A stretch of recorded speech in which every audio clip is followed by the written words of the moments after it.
قرآن مجید نے ایک اور مقام پہ پیارے نبی کے ساتھ ادب و احترام کے تقاضوں کو بیان کرتے ہوئے فرمایا لا تجعلوا دعاء الرسول بینکم کدعاء بعضکم بعضا،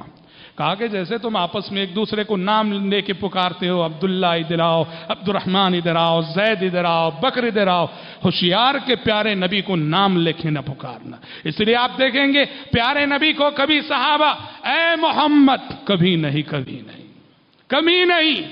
مدینے میں رہنے والے صحابہ جب بھی آپ کو پکارتے تھے، جب بھی آپ سے خطاب کرنا ہوتا، اے اللہ کے نبی، اے اللہ کے رسول، منصب نبوت و رسالت کے حوالے سے آپ کو پکارا کرتے تھے۔ کبھی کسی صحابی نے کہا اے محمد، ہاں کہتے تھے کون؟ بدو اور دیہاتی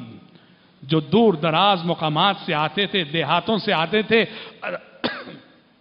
ادب اور اخلاق اور تہذیب و شائستگی کے تقاضوں سے وہ بہت دور ہوتے تھے، وہ کبھی کبھار یا محمد کہہ کے پکارتے تھے، ورنہ مدینے میں رہنے والے صحابہ جو آپ کے ساتھ رہا کرتے تھے کبھی آپ کو نام لے کے نہیں پکارا کرتے تھے۔ یہ آپ صلی اللہ علیہ وسلم کے ساتھ احترام کا تقاضا ہے، اور جس کی شہادت اور طور دشمنوں نے دی۔ صلح حدیبیہ کے موقع پہ جب مسئلے کو حل کرنے کے لیے طرفین سے سفارت کا سلسلہ جاری تھا، مسلمانوں کی جانب سے کچھ سفیر مشرکین کے پاس گئے، مشرکین کی جانب سے کچھ سفیر مسلمانوں کے پاس آئے، عروہ بن مسعود سفیر بن کر آئے مشرکین کے۔ عروہ بن مسعود نے حضرات صحابہ کرام رضوان اللہ علیہم اجمعین کا جو تعامل، حضرات صحابہ کا جو احترام، پیارے نبی کا جو احترام صحابہ کے دلوں میں دیکھا۔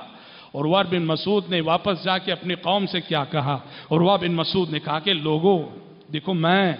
روم کے بادشاہ ہرقل کے دربار میں بھی گیا ہوں، ایران کے بادشاہ کسنا کے دربار میں بھی گیا ہوں، لیکن اللہ کی قسم، اللہ کی قسم، جو عزت، جو احترام، جو مقام محمد کا اس کے ساتھیوں کے پاس میں نے دیکھا ہے، نہ شاہ روم ہرقل کا دیکھا ہے، نہ شاہ ایران کسرا کا دیکھا ہے۔ لوگوں، ان میں سے کوئی شخص آنکھ بھر کے محمد کو نہیں دیکھتا ہے،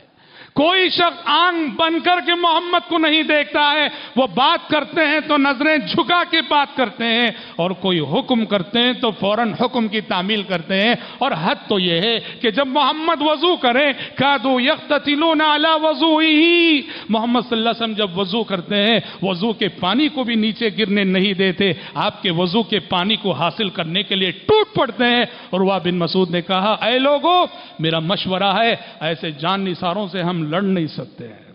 ایسے جان نثاروں سے جو محمد سے اس قدر محبت کرتے ہیں، اپنی جان کو ہتھیلیوں پہ رکھ کے لائے ہیں، اور وہ کسی بھی قیمت محمد کو تنہا نہیں چھوڑیں گے۔ میرا مشورہ ہے کہ ایسے لوگوں سے مت لڑو۔ اور عروہ بن مسعود جو اس وقت اسلام نہیں لائے تھے، کافر تھے، اور انہوں نے جا کر یہ تاثر پیش کیا۔